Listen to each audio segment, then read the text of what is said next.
Alright folks, let's kind of get going here. You should be able to hear me the second you guys catch up. So tonight we are going to be going over, quickly anyway, the Italian and German unifications as well as Latin American revolutions. So hopefully some of you have questions. Otherwise, I can run through things fairly quickly here and leave you guys to your studying. I hope you guys all enjoyed your snow day and are excited to sleep in a little bit tomorrow. The quiz is going to be pretty short. It's only about 20 to 25 multiple choice questions, so you should have plenty of time in the shortened period tomorrow to be able to take that quiz and get done with it. That's probably all we'll end up doing because it's short. Just figure you guys should know that. So let's kind of get going here. I guess we'll go over the Latin American revolutions first because that's the first one on my screen. So let's do that. Okay, so real quick, I know this is probably the latest thing we've done anyway, and it should be fairly fresh, but let's run through it. I'm going to run through quick. Alright, so remember we talked about Latin America, right? And we defined Latin America specifically as countries that were south of the United States, right? They're Latin most specifically because that's the languages that they speak are derived from ancient Latin, which is the language of ancient Romans, right? So hence the Romance languages. We got Mexico here, we got Central America, the Caribbean, and South America all make up what we consider to be Latin America, right? So we know that the American colonies, for 300 years or so at this point in the 1800s, the Spanish in particular had established these colonies here in Latin America, and you're going to also have the American colonies. And the whole idea of this comes back down to the idea of mercantilism, right? This providing raw materials from these colonies to the mother country to be able to bring those back to use those resources to manufacture things and also potentially provide new markets to benefit the mother country, right?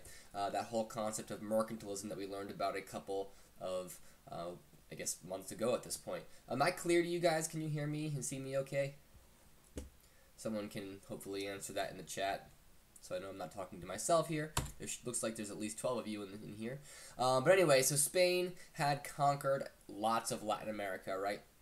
The Aztecs and the Incas in particular, they're going to have this rapid decline of native populations after the contact with the Europeans, right? So that's a pretty big deal, right? Because as we said, roughly 90 to 99% of the native populations in the New World are going to be just absolutely ravaged essentially by the diseases, in particular smallpox, and we're talking millions and millions of Native Americans that are going to be killed by these, and many of them not even really ever seeing the Europeans. So you're also going to have introduction of slaves from Africa when that native population doesn't end up working out for labor for a number of reasons. But in particular diseases, right? The conquistadors that we know that are going to kind of explore and conquer much of the area often are going to be given governmental authority. They're going to be governors, they're going to be leaders, they're going to be in government, and often these governors were known as viceroys or viceroyalty, right? So they are essentially they're basically second only to the king of the mother country. In their particular regions, they more or less are the king, which for them is obviously pretty good. So having explored and conquered, that's, I guess, a perk, right?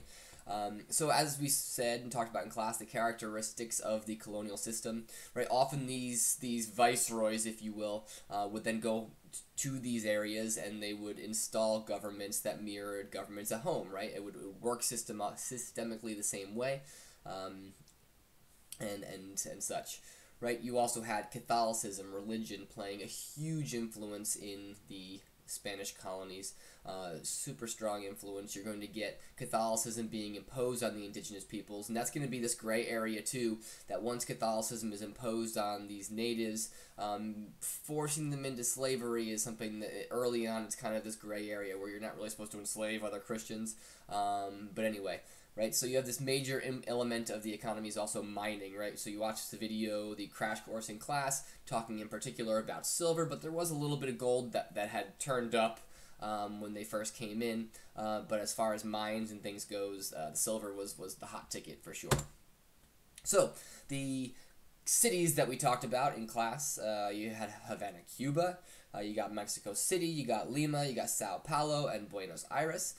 So the second, I guess, odd periods, we didn't necessarily get a chance to do the geography work, which would have been, I guess, yesterday or today in class, but you can still know where these are. You're not going to need to have any maps on the quiz anyway anyway, so you should be okay if you just know Havana's in Cuba, Mexico City is in Mexico, Lima is in Peru, Sao Paulo is in Brazil, and Buenos Aires is in Argentina, right? So we also know that a rigid caste system and class system essentially is going to be imposed in Latin America. You're going to have what becomes known as the encomienda system. I really should probably just add that into this slide. The encomienda, I'm going to write it in the notes here, encomienda system. So you effectively get this caste system in Latin America that develops, right? So you have the 5 different levels. At the top you have these peninsulares, they're called. You are born in Spain, essentially. You are pure Spanish blood.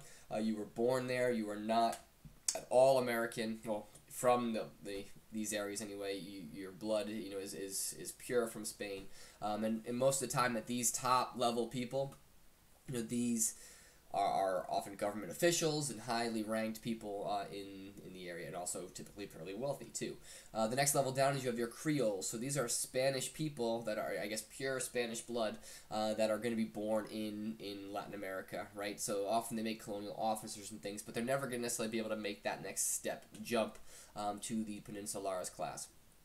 Next level down, you have the mestizos, which is the mixed European and Native American blood. You're going to have the mulatto group next, mixed European and African blood, and then also the African slaves, kind of at the very bottom of this rung here. So, next slide.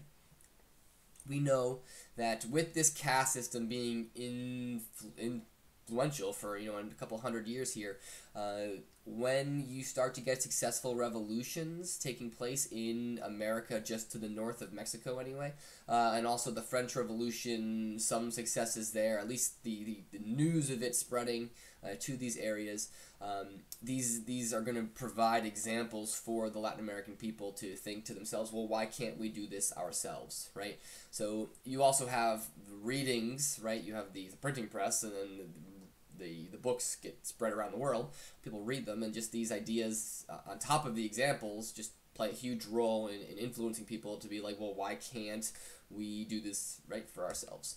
So that all of that kind of combined with the caste system, the encomienda system is what it's called actually, is going to kind of set off a bunch of revolutions. And the ones that we talk about in particular, you should be aware that Mexico is going to kind of push off Spain, Haiti's going to push off France, Colombia is going to be pushing off Spain, Venezuela as well is going to kind of be in the same vein there. Spain and Brazil will eventually push off Portugal, right? So we looked at the map, might as well look at it real fast again right here if it loads up quick. Right, I can expand that a bit. So let's kind of look at the different colonies, right? So you do have some British colonies. They're highlighting right there in Jamaica today, and then also it looks like Honduras. You have the Dutch colony of Guyana right there in northern South America. You have the French colony of French Guiana, also in northeastern kind of South America there. Then you're going to get Portugal is Viceroyalty of Brazil here. And then lastly, you're going to see a lot of ping up here. The Spanish colonies around 1800 are such, right?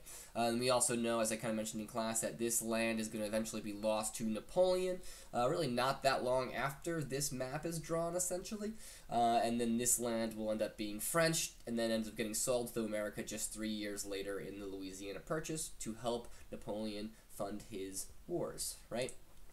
So, in Mexico, you have a man named Father Hidalgo who starts an independence movement where he essentially encourages the mestizos and natives to revolt against the Spanish landlords here. He is going to be considered the founder of Mexico and the father of Mexican independence, essentially, where Mexico will eventually throw off Spain in the year 1821. to keep it nice and simple. So in Haiti, you have I'm going to butcher the French like I always do here, but a man named Toussaint L'Ouverture or something like that, and he is going to lead a slave revolt in Haiti, where you have these slaves in Haiti rebelling. They're going to win their independence after a hard-fought battle against multiple armies from Europe and Spain and France and Britain trying to kind of suppress this rebellion, but also just the slaves. They don't really want this to get out of hand, right? And they want to also keep the island because it's a very profitable island, a lot of sugar plantations and things like that, for sure. And then they're going to gain their independence in 1804 fully here. So this is one of the reasons why, with France losing this territory, or losing a strong foothold here anyway, that they're going to be willing to sell their American colonial possessions to the Americans. So you also have Simón Bolívar. Simón Bolívar is a creole, so he's kind of that next rung down from the peninsulares, if you remember, who's going to lead revolutionary efforts in South America. And through him and him being a general, and also his men and loyal people to him, they're going to essentially liberate northern South America, which is Colombia and Venezuela, essentially, which will end up becoming their own independent countries. You're going to end up having a country named after him in Bolivia as well, and he is a very important figure for the South Americans. So this is kind of a map of the differences, right? So in 1800, you kind of have these colonial possessions, but at 1830, you're going to actually have these independent countries, independent nation states, essentially, which are relatively and largely democratic, which is why the Americans are going to take notice in them. And by 1823, James Monroe is going to issue what is known as the Monroe Doctrine, where he is going to attempt to limit foreign interference in the American continents, right, in the Western Hemisphere. And the idea is that basically, if he tells the Europeans that if you mind your business, we'll essentially mind ours, that we're not going to allow you to basically create any new colonies in South America or in the Western Hemisphere. You can't really expand anything. Any conquering, we will consider it a threat to ourselves. And effectively, we are going to say, well, that's not okay, and we could consider this kind of as a, I guess, an act of war, and go to war over it if we really wanted to. So that's kind of the Monroe Doctrine in a nutshell. Kind of you step off for one, and you mind your business, and we'll mind ours. So that said, that's kind of the quick recap, quick version of the Latin American revolutions. So I'm going to take the time right now, and I'm going to kind of point out an extra credit question for tomorrow that you'll need to get both of these right to get the points. So the extra credit question is, currently the Woodson track team, boys anyway, they have 2 relay teams that have qualified for the state championships so far. And if you are able to tell me what those relay events are, then you might be able to get an extra credit point. So those events are the 4x400 meter relay and the 4x800 meter relay. So it's the 1600 meter relay and the 3200 meter relay. So if you tell me any combination of those two anyway, well, if you tell me those two, you'll get the point. So anyway, moving on to the Italian and German unification here. So let's do this quickly, and then I'll leave you guys to your studying. So, is this the beginning? Yeah, there we go. So we have a map of Italy, right? So this is kind of a map of Italy following the Congress of Vienna. Remember, it kind of got broken up purposefully a little bit, and it is broken up. So you have these multiple kingdoms, in Italy of various sizes. You get the Papal States, in particular in the middle of surrounding Rome and the surrounding area. So let's get in, right? So you have, in particular, again, I'm going to keep this fairly simple here. So if you have any questions, don't be shy. You have a man named Count Cavour, who is the Prime Minister of Piedmont and Sardinia, right? So these two guys over here. So he's going to kind of unify northern Italy. He's going to help He's going to get the French to help drive out the Austrians, right? Austria is kind of right up here. The French are not that far from over here. So he's going to utilize the French to kind of help get the Austrians out of northern Italy, and he's going to kind of, under his oversight, I guess, he's going to kind of join all the northern city-states together, except for Venezia here, right? So you have next a man named Giuseppe Garibaldi, who is a nationalist and a military rebel from southern Italy, right?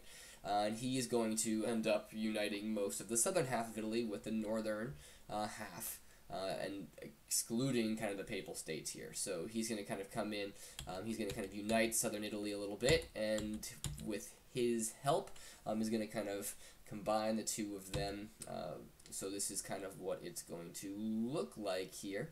You're going to have the Papal States kind of become the Kingdom of, right, so here, and you're going to get the Kingdom of Sardinia, and it's going to kind of all mesh together here. So the final unification is going to come after what it becomes known as the 7 Weeks' War.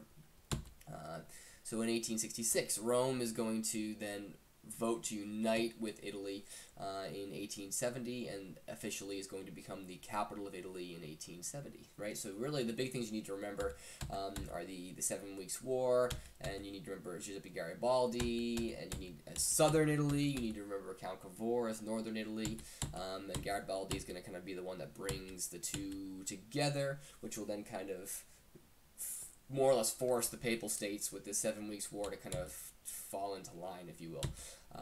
So there's a video, it's in the notes. If you want to end up going to that, you can watch it to kind of clarify things a little bit more, just give you a little more info if you're interested. So that's it for Italy anyway. It's not too much there to know. Anyway, so you are going to have also the German unification, which you should familiarize yourself with, right? So, in particular, you had Napoleon kind of abolish this Holy Roman Empire and purposefully kind of reorganize many of the German states into what becomes known as the Confederation of the Rhine, right? So Prussia and Austria were the leading German states, but ultimately Austria, they had control of some non-German lands and people, right? So these lands were technically part of the Austrian Empire, but the people weren't necessarily Germanic, right? And Prussia, which was becoming this kind of fairly well-established, entity here at this point, they're going to want to unify these Germans, right? The Germanic peoples.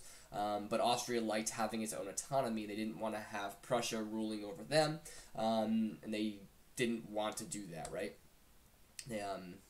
Anyway, so this is kind of an example of modern-day Europe, right? So you have Germany, Czech Republic, Poland, and Austria, but this is going to be after the product of the unifications here. So let's talk about them a little more specifically here. There we go. So basically the German states get organized into a confederation, right? So they're loosely based, economically similar, culturally similar, and what's going to happen is you're going to have a man named Otto von Bismarck end up becoming Prussia's chancellor, who he comes in with this policy of trying to unite Germany with what becomes known as this policy of blood and iron. The Prussians are known for being this industrial country and kingdom here that's going to effectively become this military might and military power. So they are going to achieve that unification through that kind of economic, military, and industrial might we were just talking about, right? They're going to have experience with these new technologies, the rifle and the railroad, and effectively are going to help Prussia build the most powerful army in Europe, and then they're going to utilize it to kind of unify this area and take control a little bit, right? So the king of Prussia is a man named Kaiser Wilhelm, who's going to become the king of Prussia, the Kaiser of Prussia in 1861. Don't worry about the chart there. So this is Otto von Bismarck right there with the classic Prussian helmet with the point at the top there. He is going to become head of the cabinet in 1862.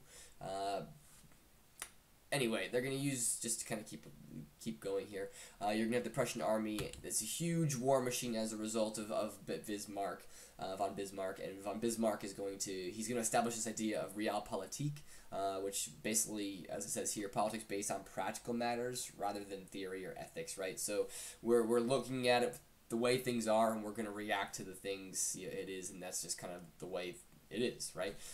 Whereas if you're kind of always thinking about theory and you can kind of what things are happening, and it's not necessarily great. So basically, they unite Germany through war, right? You're going to have the Danish War, you're going to have the 7 Weeks War, and the Franco-Prussian War. Ultimately, is going to kind of bring all this together, right? So the first two are essentially wars that end up unifying some of these different areas and establishing themselves in Prussia. But ultimately, the Franco-Prussian War is going to kind of be the thing that really brings everyone together against the common enemy of France, essentially, right? So Prussia overcomes Austria's influence over the southern German states here. So here it is. After defeating Austria and France, Bismarck's going to be lenient with Austria, and it's going to take France's territories of Alsace and Lorraine, which has kind of been this back and forth and tug of war over, because you're going to get a back and forth there again with World War I and even World War II. Okay, so you're going to get this proclamation issued in 1871 that's going to bring these guys together, the formation of the German Empire, and you're going to get the war with the Franco-Prussian War. That's going to kind of be the catalyst that brings us to this point. So the empire includes all the German states except Austria, and Berlin's going to be the new capital, right? So you're going to get Kaiser Wilhelm II, who's going to set out to expand Germany's colonial empire. It's going to bring Germany together, with, in particular, competition against Great Britain. And Kaiser Wilhelm II here is going to be bringing Germany into this strong stature in the world, what's going to kind of lead them into what we're going to see as World War I, right? So that's kind of it. For our unifications, know of the Kaiser Wilhelms, know of Otto von Bismarck as the Chancellor and his blood and iron. You're going to have the Franco-Prussian War that effectively fully unifies Germany here, minus Austria anyway, and such. Okay? Yeah, so I think that should be good. Any questions that you guys have? I'll kind of hang around for another minute or so, but if you don't, then that's where we'll leave it, and I'll leave you guys to your studying.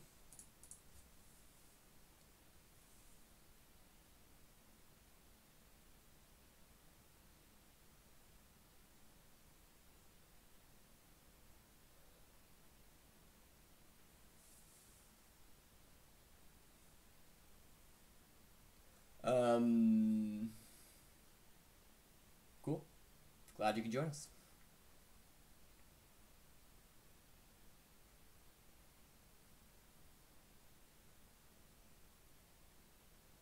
Anyway, okay, guys, if that's the case, then I hope you guys have a good night and good luck studying with the rest of your night. And we'll see you tomorrow in class.